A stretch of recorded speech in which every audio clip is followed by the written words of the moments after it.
3, or will they fall to the hands of one of their rivals, Execration 2-0. We are back in the map. I can't wait to see the lane formations here, as Zask is rocking that Inspire as well as the Mystery Shop, so he'll be able to get items relatively quickly. That's something I feel like NXP needs to put some more pressure on in this game, going up on that Zask. Yeah, one more thing I need to note here is it is Chaknu on the Baksha.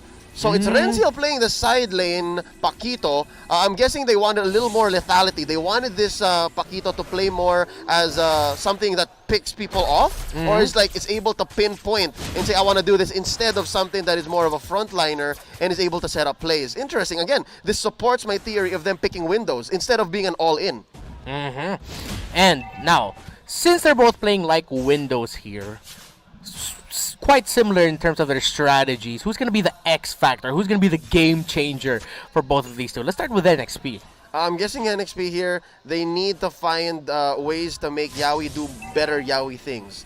Again, look, it just makes sense. James is all reliable. Again, Benedetta is a hero that, dare I say, is broken as it is. Like, yeah, she's going to do that kind of stuff. But yeah, there is a trade back on the other side. But yeah, what really is going to gel all of these together for NXP, which, by the way, this looks like a very NXP draft, save for the new hero for Exort, is Yaoi. If Yaoi is able to get in and do what he plans to do as a team, then yeah, this is what's going to activate the rest of them. For NXP, man, this is a harder question because, again, I don't know how this whole lineup is going to work as it is, because I really thought it would be a Paquito on Chakno. Yeah. Execration could surprise us, or that surprise can just blow up in their faces here. It's debuts for the mid supports, as again, Ito Max was rocking the Selena, finally showing up after 38 games. This is game number 39 of Season 7.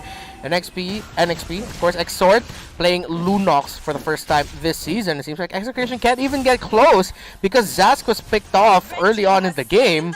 Doesn't have enough firepower just yet to help rotate, and Benedetta clears that wave faster. And just to add to that, I think H2O, you already mentioned, he's so mobile. So if KLVJ does so decide, and I think NXP, this is one thing that I know them for sure is good at, is their timings. They're so fundamentally good at the game, their IQ is so high that they know that KLVJ doesn't have a purple yet. So the purple was there while they were going for the turtle, which led to a free take for NXP. And that is going to be important. The knowledge, the information. Where is KLVJ? The last time KLVJ played the Ling, played it really, really well. Back-to-back MVP for performances in day number 1. It wasn't both Lings, but one of those was a Ling game. And Chakno could be up next. And here comes Ling. Just as I said, KLVJ enters. Tempest of Blaze is going to drop. And he gets the kill onto the Lunox. But Roger gets the kill onto the Baksha. But that is a double kill for Ling with the kill on the Jawhead. That is a hot start here for KLVJ 2-0. H2O, though, not far behind. He got one kill out of that. Reptar, this is a Chakno I forgot existed. This is a Chakno from as far back as Season 5, if I'm not mistaken. The Chakno that's willing to give himself up. He's playing a role here, and he doesn't always have to be the CC-centric, the big MVP, TikTok level player. He can also just be that guy who takes the hits so that everyone else can do their job better. Yeah, he can just be the sponge for the team, and that at its core, that's always been like the feel of the tank support. It's not always crowd control. Just please soak up the damage, and we're gonna do the rest. And NXP Execration were able to do what they need to do there. And now that's what we're seeing with James on a more proactive Benedetta. Gets to rotate more because that Zask is going to be lane locked for quite some time. Yep, and that's the thing is, all James has to do is juggle it. Juggle his responsibilities. Make sure that the Zask isn't causing too much of trouble, and then get to use that execute, and then go back.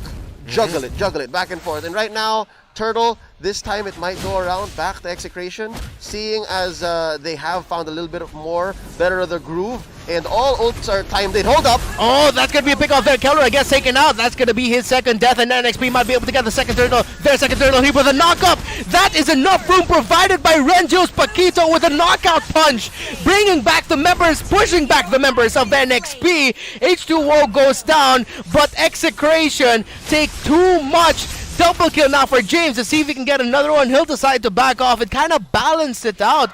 What happened there? Execration got the turtle, but they gave away the double kill to James. Perfect rotation, perfect timing to come in with the Benedetta. I'm guessing that's a worthy trade. In the end, that's the best outcome that they could have asked for. I'm just feeling for Keller right now. If there's anyone here that's feeling like, Game 1 was so much better, it feels like Kelra is not so comfortable in his skin right now. Yeah, not just yet, because we're not seeing... Well, it was sometime around this time in the last game. His Harith was still farming, but that's a Harith. He has a little bit more mobility to roam around. And speaking of roaming and mobility, Rienzo able to deal enough damage to hurt, but he's the one who gets taken out there. Kill there onto Paquito, which means NXP will be breaking the first tower of the game in the bottom lane. How big is this for a lineup that has a Claude and a Roger on their end? But before you answer that question, Yaoi's gonna get spotted out here by the members of Execration. They will not full commit Itomax and Chaknu. Yaoi gets away. Yes. The answer is yes. No, actually, no. Very big. There you go. I remember the question, just checking. It's very huge because, again, it's a free kill. And, of course, you're able to push down bottom with no retort from Execration. So it was just as NXP planned. And to be fair, I got to give it to Renzio. Seeing how the map looked, I wasn't expecting 3 heroes there, to be honest. Yeah, and that's going to be a pick-off there into Itomax, who gets ejected into the lineup there of NXP, the back line. He is down, and now NXP definitely playing more like the NXP that we know, with a little bit of something new with the Lunox on X-Sword.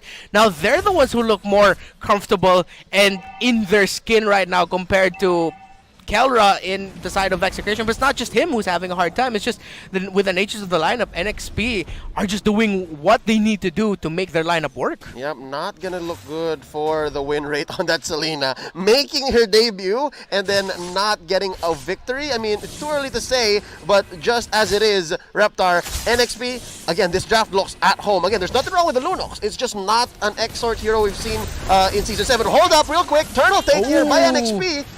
Secured by H2O. Retribution. X-Sword, though, it's gonna get popped off, spotted out, but he uses the power of order brilliance to get away. The members of Execration cannot get close, and Itomax could pay the price. He does. That is Itomax down. Here comes H2O. He's not gonna full commit onto Renjo and Chaknu. Now NXP showing the discipline that we've seen glimpses of in the past few weeks. They'll be able to get the second turret of the game here. No turrets broken by Execration. That's 2 broken now by NXP. Yep, I was gonna say right before that fight broke out, whoever is more at home in their hero pick seems to be the story of this game so far. And NXP, look at it. Again, I was just about to say, yeah, Chaknu, bye.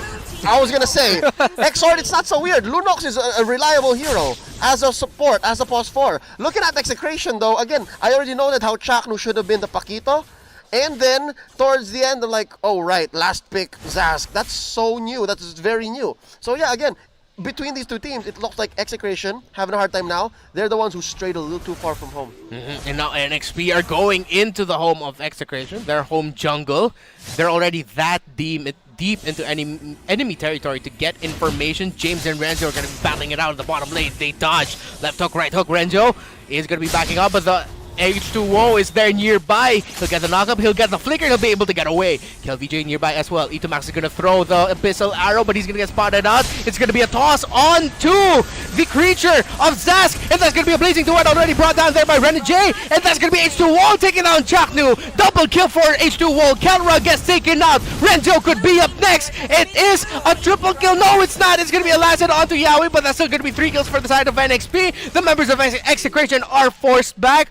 A disastrous response there by Execration that NXP were able to make the most out of. Somebody call an ambulance, but not for Yaoi. 119. I told y'all, Yaoi was the glue here that keeps this lineup together. I mean, it's not so hard to make it work, especially if you see Execration having a hard time. And right now, they look to be choking Execration of their buffs. Down goes Chaknu once more. At some point, Reptar, this is not going to be worth it. Yeah, but then the Yaoi goes down there at the hands of Itomax. Renjay goes in again with a Blazing Duet. Mega kill in the backline there by James with the Benedetta. Unstoppable now is H2O, but he might have gone too far under tower, but he gets away. James with the interception, and an eye for an eye stops the Abyssal arrow stun of Itumax just in time. He was almost stunned right under tower. Yep, again, game IQ, game sense, fundamentals through the roof for NXP. This is what we're looking for here. That was an anime moment. The Benedetta just blocked the arrow with her eye for an eye, and now they are just groomed. They are set for the Lord, unless they go for this fight. Hold up. And that is going to be Itumax spotted out yet again. Every time Yawi smells blood, he will go for the chase. NXP gets this Lord with confidence, seeing as how James spotted out Kiel VJ by his orange buff, able to even whittle him down a little bit.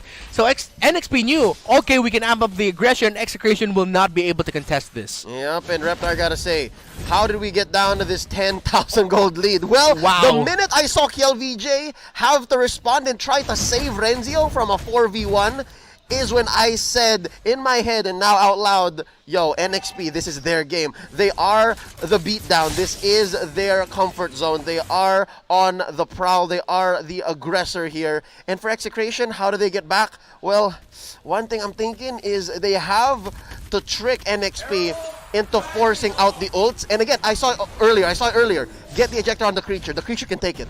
Yeah. That's one way, I'm guessing. But Execration has a lot of things that they need to do and to get right to stop this onslaught, to stop this push coming in from NXP. For NXP, same thing, they need to be careful. If any of them gets picked off too early without Execration having to commit so many skills, that could really bite them in the behind. But now, NXP, we're going to be getting a pause here as the Lord. And yeah, he can get pickoffs with his Baxo Shield Unity as he's going around, but he's there for the second chance fight. He's there for the sacrifice play. And one of the key things a Baxo needs to do is to get kills as gold as early as you can a little bit, just so that you can get more items really quickly. And as I was saying, that Chaknut gets picked off 0, 6, and 3. It's a rough game for Chak Mamba. Yep, a rough game is quite an understatement. Already, given Execration's lineup, what they're trying to do here is they're playing to not lose right now. They're playing to not lose. And look at this, Tempest of Blades out. Oh, underneath the turret too! Right under tower, double kill for the debuting Lunox Exort, and it seems like after 38 games not seen, banned out,